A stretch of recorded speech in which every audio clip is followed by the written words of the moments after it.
za predsjednika nije nikakav dan, a za mene je ovo ekstra dobro. Mislim, moramo da razumijemo da je radni dan sutra, da mnogi ljudi i ne mogu da dođu i malo i hladno i ovo ono, ali po meni je ovo sasvim dobro. Mi smo izašli, mi smo pokazali, mi smo vidjeli sve autobuse kad upregne i kad dnevnice plati, on ne može danas da nakupi koliko smo mi, koji su svi došli sa svojim parama, niko nije nikoga platio. Danas nismo imali, mogu da kažem za ovdje, za pazar, mogu da kažem za ovu policiju, da stvarno skidam im kapu.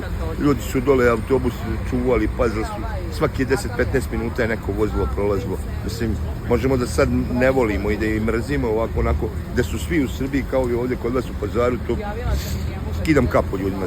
Niti sam jednu reč ružnu čuo, možeš da razgovaraš s njima. Stvarno, ovi danas su svima skidam kapu, svi su korektni, maksimum.